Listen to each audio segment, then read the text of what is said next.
Buenas tardes, queridos hermanos. Grandes bendiciones sean derramadas para cada uno de ustedes. Continuando con nuestro estudio del libro de Hebreos, les invito, por favor, a abrir sus Biblias en el capítulo 10. Vamos a meditar en los versículos del 19 al 25.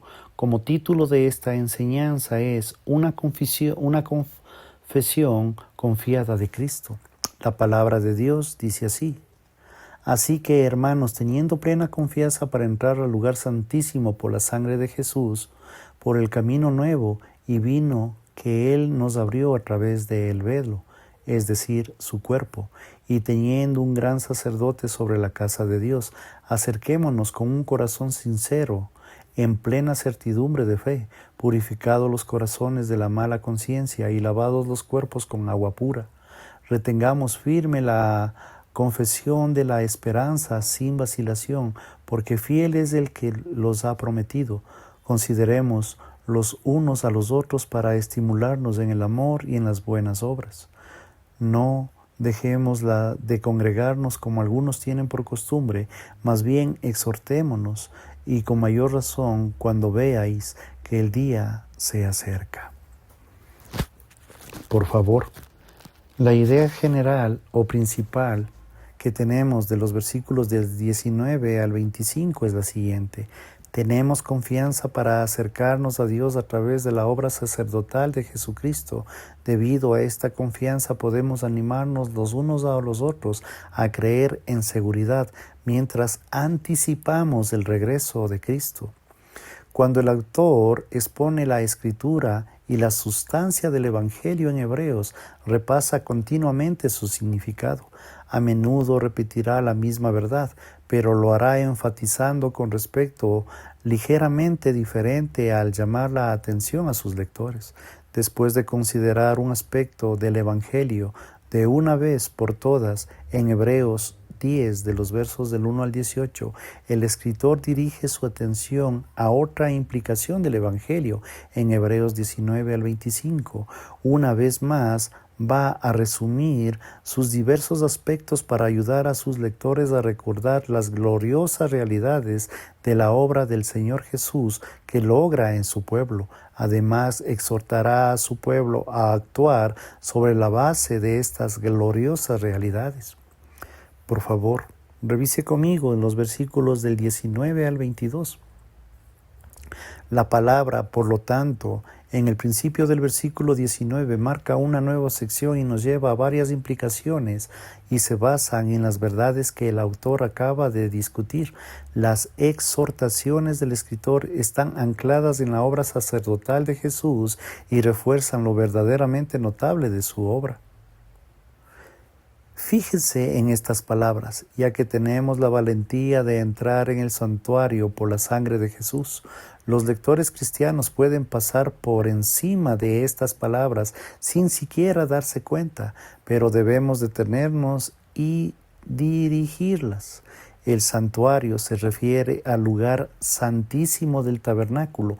Nadie podía entrar en él excepto el sumo sacerdote, que solo podía entrar una vez al año bajo la más estricta supervisión. Si alguien, además del sumo sacerdote, entraba al lugar santísimo sin permiso, moría. Ahora, sin embargo, gracias a la obra de nuestro Señor Jesucristo en la cruz, los creyentes pueden entrar al lugar santísimo con confianza. Esto no significa que entren a un santuario físico, solo que ahora pueden entrar a la misma presencia de Dios con la confianza de la obra de Cristo por la gracia de Dios. La puerta de su presencia está ahora abierta de par en par. Esto es nada menos que revolucionario. Algunas personas han tratado de librar al cristianismo del lenguaje de la sangre, hablando del lugar solo con el amor de Jesús. No obstante, la sangre de Cristo forma parte de la teología cristiana. Su sangre separa de las ovejas de las cabras, pero une a los que se salvan. Si perdemos el lenguaje de la sangre, perdemos el evangelio. En el himno hay una fuente llamada de sangre de William Cowper, capta maravillosamente el papel de la sangre de Cristo. Voy a citar brevemente un párrafo. Hay una fuente llena de sangre, extraído de las venas de Emanuel, y los pecadores se sumergieron bajo ese diluvio. El poder de todas sus manchas les quitó de su culpabilidad.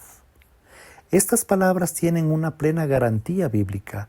Hebreos muestra que los cristianos tienen acceso al Dios precisamente porque la sangre de Cristo lo ha hecho posible. Sin la sangre de Cristo no hay acceso a Dios. No hay ninguna remisión de los pecados. Si el derramamiento de la sangre, al igual del antiguo pacto, exigía sacrificios de sangre, y el nuevo pacto también exige un sacrificio de sangre, sin embargo, el sacrificio de sangre final y el efecto no vio la sangre de un animal derramado en el altar, sino a través de la sangre del propio Hijo de Dios derramada en la cruz. En esa sangre perfecta y sin pecado tenemos la valentía de entrar en el santuario. En el versículo 20 continúa explicando la forma que Cristo abrió la puerta a la presencia de Dios. El autor lo llama el camino nuevo y vivo, palabras que ponen en relieve una vez más a la superioridad del nuevo pacto. El Señor Jesús es el mejor sacerdote de un nuevo pacto y el que intercede por su pueblo y para siempre. Capítulo 7, versículo 25. Este camino nuevo y vivo que se abre a través de la cortina en este caso se refiere a su carne, en su cuerpo de Cristo roto, ensangrentado por nosotros en la cruz. En el tabernáculo, la cortina o velo separaba el lugar santo del lugar santísimo. Cristo, al morir en la cruz, abrió el camino a la presencia de Dios. Esto se representa en el desgarro de la cortina del templo en el momento de la muerte de Jesús. Mateo 27, 51. En virtud a la obra sacerdotal de sacrificio del Señor Jesús, ya no entramos en la presencia de Dios a través de una cortina. Entramos a través de nuestro Señor Jesús como nuestro gran sumo sacerdote sobre la casa de Dios. A causa de toda la obra de Cristo como sacerdote, el autor afirma con confianza que el pueblo de Dios debe acercarse con un corazón verdadero en plena certeza de fe. ¿A quién podemos acercarnos? Al Padre. ¿Y de qué manera podemos acercarnos a Él? Con un corazón verdadero en plena certeza. En otras palabras, ahora podemos presentarnos ante Dios con una seguridad, con una certeza de que nuestros pecados son perdonados en virtud de nuestra fe en nuestro único Salvador, llamado el Señor Jesús. La plena seguridad de la fe ha sido un asunto de agitación cristiana en ciertas controversias a lo largo de los siglos en la Iglesia. Muchos cristianos luchaban contra la certeza de su salvación, pero el nuevo pacto exhorta a los cristianos a saber que son salvos. Dios concede la seguridad no sobre la base de la fe del hombre, sino sobre la base de la fidelidad de Cristo. El apóstol Juan escribe en 1 de Juan 5:13, os he escrito estas cosas a vosotros que creéis en el Hijo del Hombre, en el Hijo de Dios, para que sepáis que tenéis vida eterna. Y en Romanos capítulo 10, versículos 9 y 13, propone que se invoque el nombre del Señor, se salvará. Así el creyente debe tener esa plena confianza, no en sí mismo, en la finalidad de la persona, sino en el objeto de la fe, Jesucristo. Al mismo tiempo, los creyentes deben prestar atención a las numerosas advertencias que el autor de Hebreos hace en su carta. Un creyente produce necesariamente frutos y su fe es infructuosa, no se salvará. En el lenguaje de la aspersión alude al sistema de sacrificios del Antiguo Testamento. En el día de la expiación, el sacerdote rociaba la sangre del sacrificio sobre el propiciatorio de Dios, lo que daba lugar a la propiciación. Levítico capítulo 16, verso 14. En consecuencia, Dios cambiaría la disposición hacia Israel pasando de la ira a la aceptación, así como la sangre derramada y rociada profundamente en el pueblo de Dios bajo el antiguo pacto, la sangre de Cristo nos purifica bajo el nuevo pacto. La sangre del Señor Jesús, sin embargo, nos limpia con poder y con una eficiencia superior. Su sangre, a diferencia de los toros y de las cabras, purifica la conciencia, nos limpia del pecado y en su núcleo y perfecciona en nuestros corazones. El lavado con agua pura también apunta al Antiguo Testamento, donde se exigía los lavados del cuerpo para la limpieza. Sin embargo, estos lavados no eran capaces de purificar verdaderamente a la gente. Un lavado que realmente purifica parece ser del tipo del autor de Hebreos tiene en mente aquí. Esta agua pura nos lava completamente del pecado. Es una limpieza completa que purifica internamente, no solo externamente. El lenguaje de lavado también sugiere una hermosa imagen que apunta al bautismo como la imagen de la salvación. En el bautismo somos gráficamente sepultados con Cristo y hermosamente resucitados con Él en una nueva vida. Es el símbolo externo de la obra interna realizada por Cristo en cada uno de nosotros. Por favor, siga conmigo. Revisemos los versículos del 23 al 25. En este pasaje el autor de Hebreos aborda brillantemente todos los aspectos del tiempo. El pasado, la fidelidad de Dios en las promesas del pasado en Cristo, el presente, la seguridad a través del compañerismo cristiano, el futuro, la anticipación del regreso de Cristo. Primero comenta el pasado mencionando la fidelidad de Dios en sus promesas. Luego habla de la necesidad de la comunión cristiana y del estímulo del presente. También extiende sus exhortaciones hacia el futuro, reconociendo la proximidad del día grandioso de nuestro Señor Jesucristo. Sobre la base y la confianza de la plena seguridad, el autor de Hebreos implora a sus lectores que se aferren a la confesión de nuestra esperanza.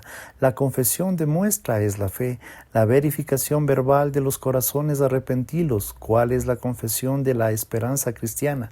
Jesús es el Señor y Jesús salva. El escritor de Hebreos no se refiere a una larga declaración doctrinal. La confesión que tiene en mente es la confesión central que Jesús salva a los pecadores.